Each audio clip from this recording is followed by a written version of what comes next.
તો તમે શું માગો? તમારી માગવાની તાકાત ક્યાં સુધી હોય? માગો શું? કોઈ વિચાર્યું? ખબર છે કે પ્રગટ થવા નથી ભગત બગાડવું, એ તો ખબર છે એટલે હું ભગત બગાડવાળો. પ્રગટ થાય તો ભગત કરે કશે ને.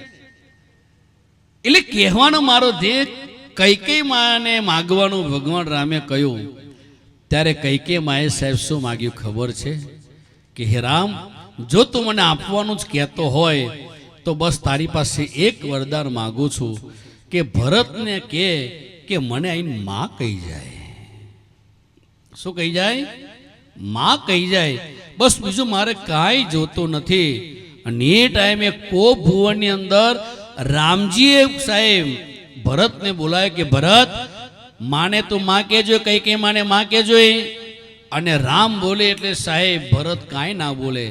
અને રામે કહ્યું કે કૈકેયી માને તું માં કે, એટલે તરત સાહેબ એ ભરત બોલે કે માં. ત્યાં સાહેબ એ કૈકેયીને ઠંડક પડી ગઈ. હા, 14 વર્ષનો થાક ઉતરી ગયો જગદંબાને. એક કો ભુવનની અંદર જે રડીને અને પછી જે એના આંખમાંથી આંસુ આવ્યા, અમૃતના આંસુ આવી ગયા સાહેબ, કે મારા દીકરાએ મને આજે માં કહી દીધી સાહેબ. હા, એમ જીવનની અંદર સાહેબ બધાને કરબદ્ધ પ્રાર્થના, જો તમારી માં હોય તો એને બોલાવજો.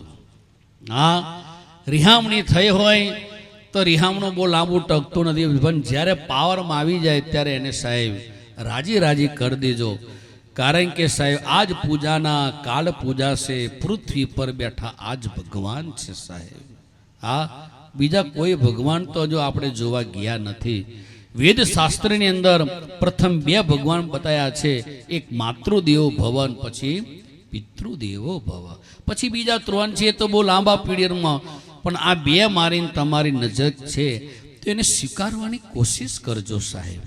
હા, કારણ કે આ દુનિયાની અંદર બધું જ તમને વિચારતું મળશે પણ માં નહીં મળે.